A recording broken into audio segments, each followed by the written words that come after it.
لكن بره حدود المرمى. خطيرة يونس محمود، يونس محمود أول هدف اللقاء. عملها السفاح، نعم نعم نعم، عملها مرة وجت في تاني مرة. ظهر السحاب فجاء المطر، وهل يرتجى مطر بغير سحاب؟ العراقي عملها بعد غياب، ويا فرحة كل الأحباب. عملها العراقي، عملها السفاح. بلد العراق كلها دلوقتي ترتاح، ويا فرحة العراق بهدف النجم الكبير يونس محمود.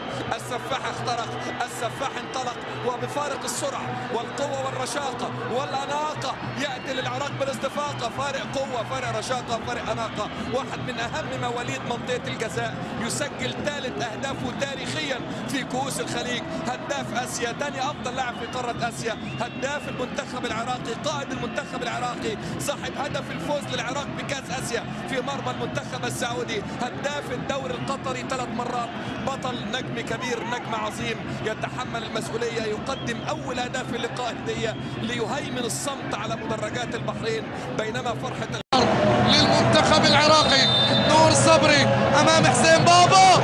الله الله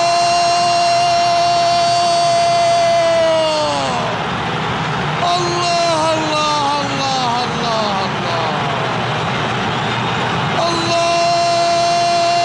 يا البحرين، الله على هدف جميل من حسين بابا في الباب العراقي لأول مرة في مرمى نور صبري. أي عليكم يا البحرين، سووها عيالك يا ملك، سووها عيالك يا حمد. هدف جميل، هدف جميل، سووها رجالك. رجال الحمر نجحوا بالوصول إلى التعادل.